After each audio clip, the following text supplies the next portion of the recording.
Do you think the Archbishop is right to highlight the threat of climate change? Do you think this is beyond his remit?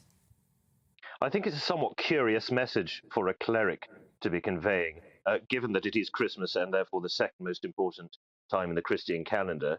I'd have thought that there might be something about the declining role of religion in society and how he proposes, as the religious head of the established church, to do something about that. I also thought that the message itself, frankly, added nothing to the debate whatsoever.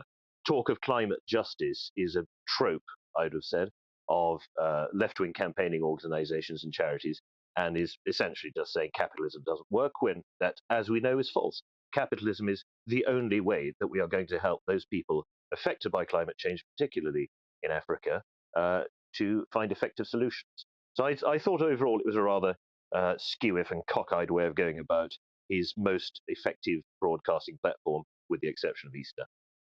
Do you think it is that he is avoiding those kind of topics that you mentioned? Why do you think he's not going? Why instead is he going for these more sort of social justice causes? What would be the purpose of that? Well, I think it's quite obvious, really, isn't it? The Church of England is now, it seems, more of a campaigning organisation for social justice causes than it is a religious body. And so he's speaking to his, what he conceives to be anyway, his core audience, which is extremely comfortable metropolitan professionals in London and other cities. I don't think, for instance, that he is considering, when giving this message, what actually makes up the body of the Church of England, which is those people around the country who go there to hear about God and the Gospels and the revelations of Jesus. But this is entirely typical of Welby's archiepiscopacy. He is speaking to a perceived audience rather than the actual audience he has, and in doing so, I think is just putting another nail in the coffin of the established church.